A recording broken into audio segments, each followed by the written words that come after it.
لسه راجعة من الحج، وحاسة ان الموضوع ده محتاج ماركتينج شوية. يعني I don't know why. يمكن ده الالجوريثم بتاعي، بس مش حاسة ان في PR كفاية. فتخيلوا كده بعد الموقف ده هيبقى حال وقلب الشاب ده عامل ايه. عشان كده لما جم لأحد علمائنا الكبار زمان وقال له ايه حكم تارك الصلاة، وطبعا لما راح يقول له كده هو في دماغه ايه، يقول له ان ده كافر لان في رأي بيقول كده، رأي او الرأي الأشهر، طبعا في آراء أخرى ولكن الرأي الأشهر. فهو قال له ايه، أن تأخذ بيده للمسجد. بس انت ليه مركز في الحكم؟ هو ده اللي احنا بنعمله، احنا بنركز ان احنا نحكم على الشخص، هي دي بقى فاسقة ولا دي ايه ولا ده كده هي بتنكر فريضة معينة. انت عايز كده تشوف ايه الحكم، فالشيطان بيخليك فعلا تركز في الحكم وتنسى الحاجة الحقيقية. الحاجة الحقيقية ان انت مفروض ان انت عايز بجد الشخص ده يبقى كويس، ان انت نفسه يقرب من ربنا سبحانه وتعالى، ان انت نفسك تكون سبب تنقذه من النار. وده اللي النبي برضو عمله لما راح زار واحد يهودي كان تعبان، عرف انه تعبان وكان بيخدمه وكده، فراح زاره بنفسه. شفتوا نقطة التشابه، راح زاره. بعد كده قعد كده جنبه قال له ايه، اسلم، يعني بيقول له ادخل الاسلام. فبعدين الولد بص لباباه فقال له أطع أبا القاسم، أبا القاسم اللي هو النبي صلى الله عليه وسلم. وفعلا أسلم الراجل، والنبي طلع بيقول الحمد لله الذي أنقذه من النار.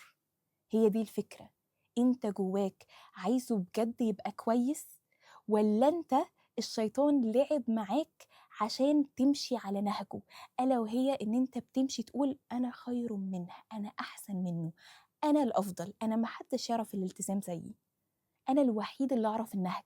فتبقى أنت ما عندكش ما يسمى بفقه الدعوة. يعني النبي كما يقول من يرد الله به خيرا يفقهه في الدين. عارفين يعني إيه فقه؟ فقه فهم صحيح. في حد ممكن يتعلم الدين، بس يتعلم الدين وينفر بيه آلاف وينفر بيه نفسه أول واحد.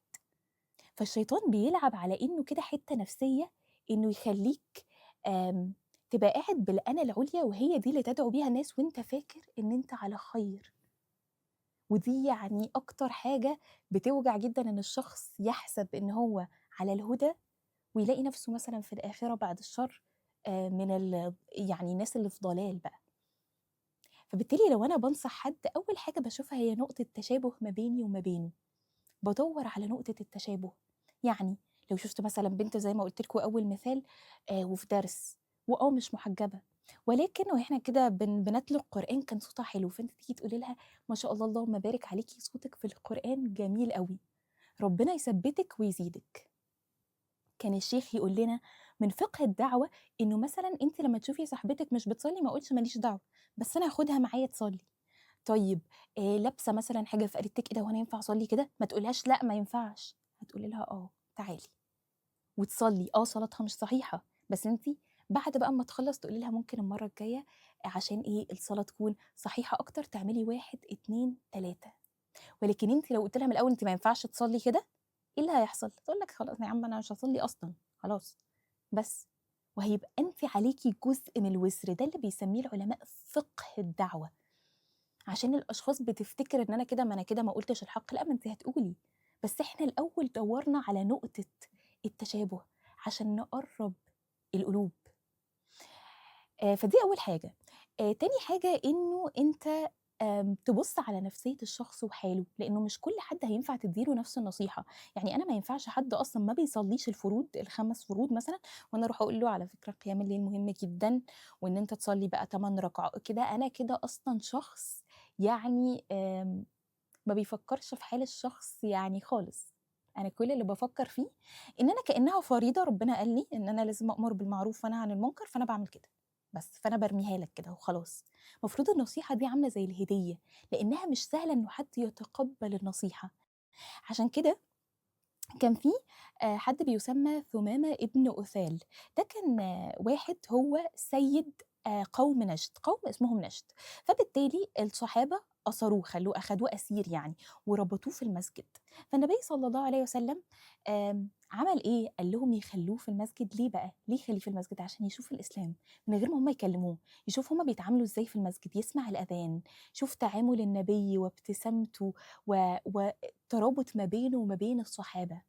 فأوقات أصلا هي دي فكرة فقه الدعوة، إن ممكن حد ما ينفعش ان انت تكلمه، لو كلمته هيعند، فانا هعمل ايه؟ انا بس هوريله باخلاقي انا، فهو يعرف الاسلام فيحبه، فيبدا هو لوحده يدور. هي دي الفكره. فثمامه ده لما ربطوه في المسجد، كان النبي صلى الله عليه وسلم يجي له كده كل يوم يقول له آم، بما معناه يعني ما تظن اني فاعل بك، انت فاكر ان انا هعمل فيك ايه؟ فيقول له إن تقتل ذا دم، يعني إيه؟ لو أنت قتلتني فأنت بتقتل حد، أنت بقى هو سيد القوم، فإن هم يعني هياخدوا بطاره كده، فكأنه بيهدد النبي صلى الله عليه وسلم. وبيقول له إن تنعم على شاكر، فأنا مش هنسالك الجميل لو أنت عفوت عني، وإن تريد المال فسل تعطى، لو عايز مال فأنا ده أنا يعني سيد القوم، فالمال اللي أنت عايزه. ويجي النبي صلى الله عليه وسلم كل يوم لمدة 3 أيام يعمل نفس الحاجة، لحد ما في الآخر قال للصحابة إيه؟ يسيبوه يمشي.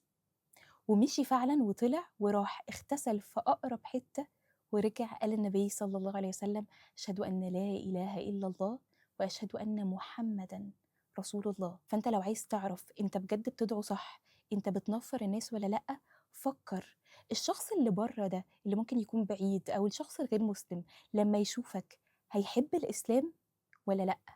فكروا كده البنت اللي حكت لنا القصة في الأول والكومنتس اللي جت دي، تفتكروا الكومنتات دي تحبب حد في الأمة الإسلامية ولا تنفروا؟